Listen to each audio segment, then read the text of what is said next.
Mga kabasketball, grabe ang ginawa ni Adam Silver sa bagong NBA schedule. Dahil sa 2026 to 27 season, may mga match-up na talagang parang ginawa para sa TV. At ang pinakaabangan, LeBron James versus Bronny James sa Christmas Day. Yes, mga kabasketball, magkakaroon na naman tayo ng father and son moment sa NBA.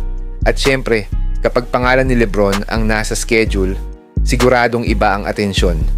Pero hindi lang Christmas Day ang nakakagulat. May isa pang malaking headline sa opening night. Dahil sa unang laro ng season, makikita natin agad ang Philadelphia 76ers ni LeBron James na haharap sa New York Knicks sa Madison Square Garden. Imagine mo yun, unang laro ni LeBron bilang Sixer, tapos Madison Square Garden agad.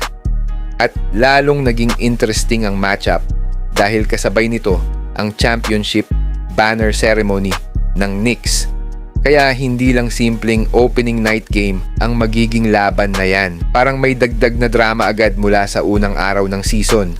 At hindi rin dyan nagtatapos ang opening night. Kasama rin sa triple header ang Oklahoma City Thunder versus San Antonio Spurs. Pero kung may isang schedule naman na hindi nagustuhan ng maraming fans, ito yon, ang Detroit Pistons versus Boston Celtics ay itinakda sa 3 o'clock ng hapon, Tuesday sa US. At syempre, maraming fans ang nagtatanong, bakit naman ganitong oras? Marami kasi sa mga American viewers ay nasa trabaho pa sa ganitong schedule. Pero kung may isang araw na talagang pinaghandaan ng NBA, iyon ay ang Christmas Day. At dito, talagang naglabas sila ng mga match-up na pang-ratings. Una, magkakaroon tayo ng championship rematch, San Antonio Spurs versus New York Knicks. Susundan naman ng Miami Heat versus Boston Celtics.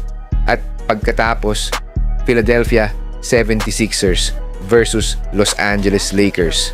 At ito na yung match-up na siguradong pag-uusapan, LeBron James versus his former team. At syempre, Bronny James versus LeBron James, father and son. Isang NBA Christmas Day. At kahit hindi natin alam kung gaano karaming minutes ang makukuha ni Bronny, sapat nang nasa parehong court sila para maging malaking storyline. Pagkatapos niyan, may Oklahoma City Thunder versus Minnesota Timberwolves. At finally, Golden State Warriors versus Denver Nuggets.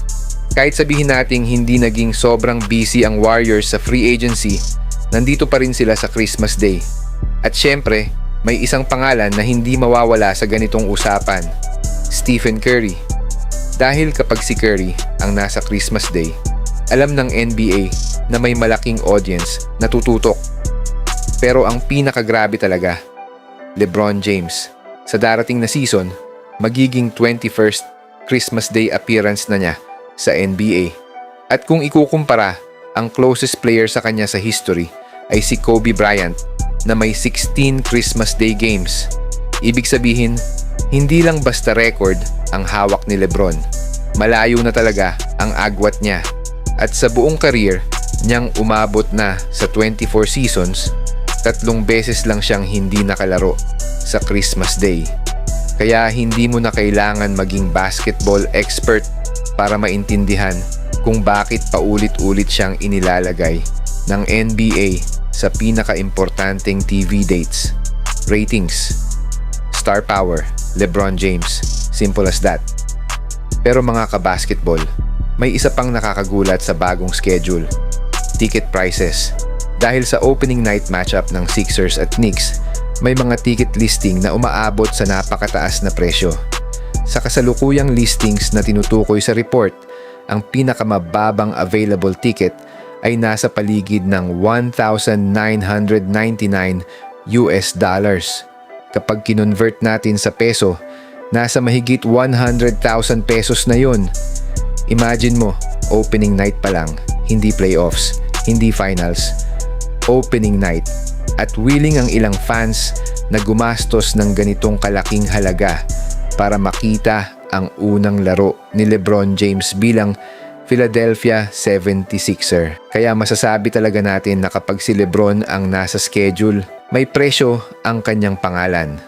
At ngayon, ang tanong ko sa inyo, Kung may 100,000 pesos kayo, gagastusin nyo ba yan para mapanood ng live ang debut ni LeBron sa Philadelphia 76ers? Or mas pipiliin nyo na lang bumili ng bagong basketball setup at manood sa bahay? Comment nyo ang sagot nyo, mga ka-basketball.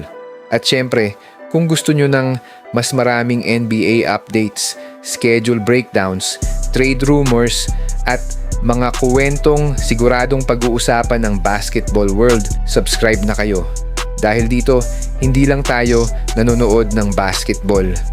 Pinag-uusapan natin ang bawat kwento sa likod ng laro. See you sa next video, mga ka-basketball.